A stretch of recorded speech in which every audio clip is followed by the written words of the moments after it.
part 3. Stage 3 of this restoration involved the engine. Well, the motor.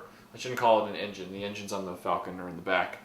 The motor was a common element of Kenner Star Wars vehicles. It generally scraped against a plastic tab to make sort of a rhythmic sound. Didn't ever really sound like a laser cannon, or in the case of the Millennium Falcon, a battle alert sound, as you would think of one. But when you're 6, it's awesome. This is the original engine that was in my Falcon, and it died sometime in the mid to late 80s.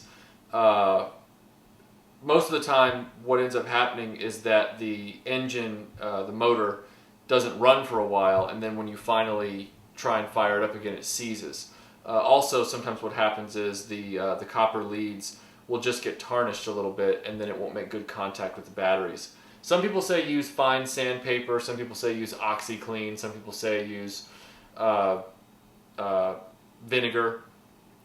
I preferred to go with a sort of a low-tech route because I heard that OxyClean can actually damage copper from the reading that I did.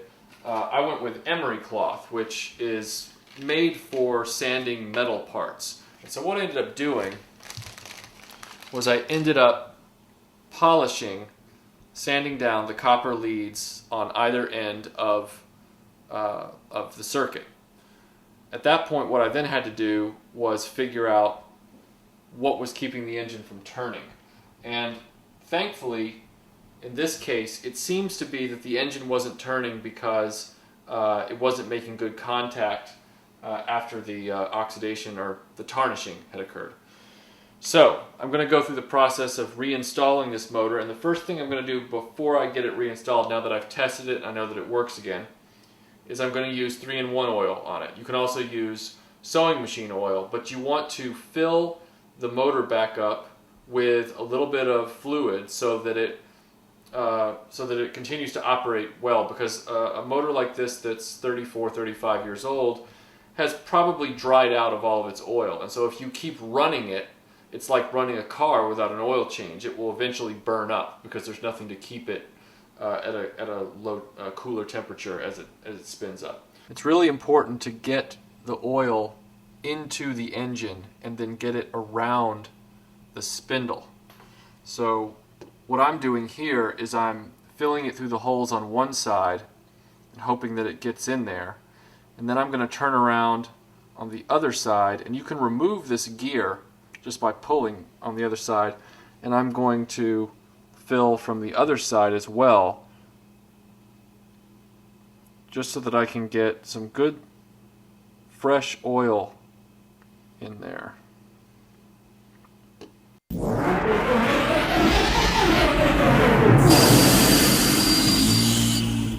Well, I'm back, and as you can tell, I'm in different clothes, and the reason for that is somehow this piece on my Falcon was lost between the 2 restoration videos we've already done. So when I went into the bag, I didn't find it, so I had to wait a week to get a replacement, which irks me, but regardless, it's here, and we're going to continue with the restoration. Now, as I said, we're going to put the motor back in, we're going to test it now that it's fixed and oiled, and then after that, we're going to put the entire assembly back together, and then we'll see what we've got. You don't ever want to screw these in too tightly because you don't want to strip the threads in the plastic. It's not necessary to over torque, just enough so that it sits firmly in its seat.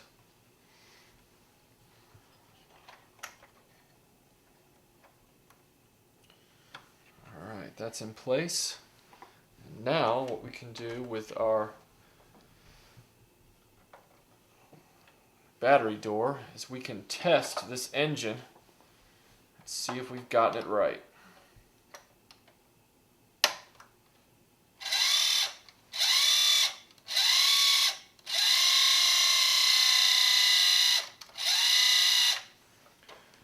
I know that was the extent of our entertainment in the late 70s and early 80s, but you know what? It was awesome for us. That was an alarm sound. We didn't have all those fancy digital effects we have now, but we didn't need them. This was super awesome back then, and it's fixed.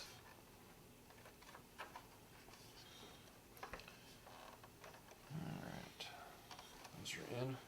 And the nice thing about these smaller pieces is that they're keyed, so they only go one way because they only have this crossbar type of peg on the one side and then this slot tab on the other.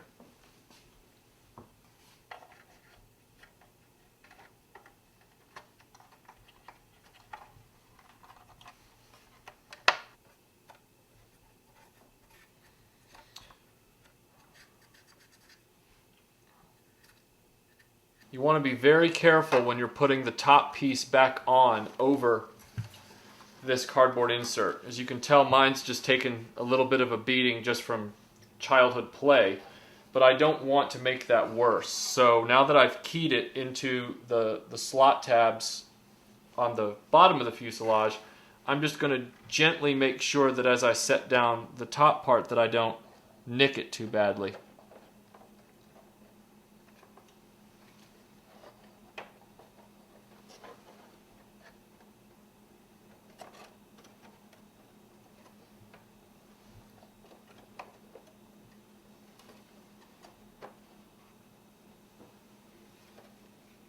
It just requires being patient with the toy as it goes back together.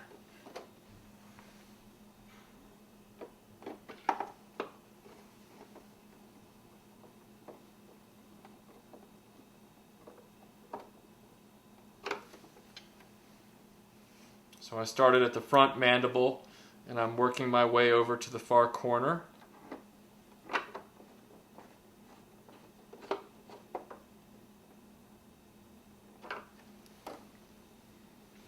And I'll bounce over to the far side and just crisscross it. It's just a good habit to get into.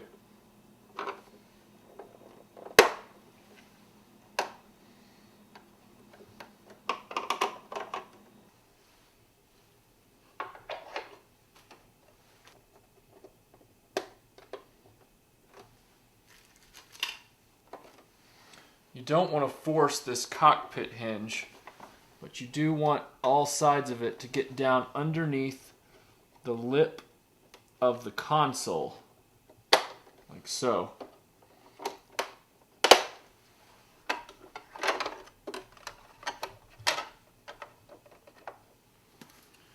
that on there. Now, I'll do one more test of our refurbished alert sound.